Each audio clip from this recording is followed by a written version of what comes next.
sống lâu và trong cho tôi xóa nở khơi kia cho lũ sống chia xóa nở nhọc cả xe lâu sống nó xóa nở xin chê cho lũ xin gì họ bê mày mong bê cho mong nhỏ chê một chia bê cho mong nhỏ chê một chia nó lũ sống chia nhỏ trong này nghe nè, chúng ta sao không được à? Các bạn có được sao nó rất là tốt nhỉ?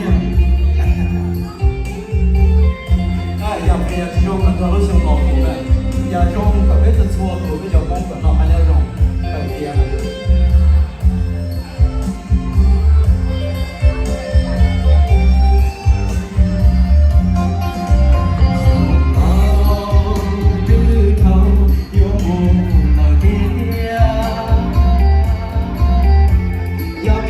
Cho tí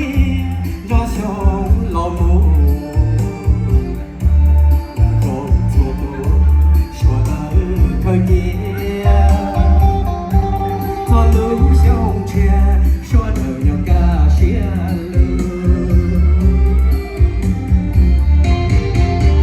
tôi sống nó xóa nở xin chi nhỏ nữa xin gì họ bê hay mong cho mong nhon chạy lìa một chia để cho mong nhon chạy lìa một chia cho lưu sống chia nhỏ mù chỉ sai khơi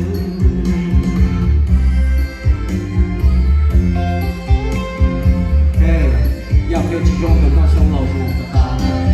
sống nó tôi là thằng tây là cái số đời là anh em rồi tôi cho nên là tôi đi trong này tôi có sáng chính này tôi mà nói cái ok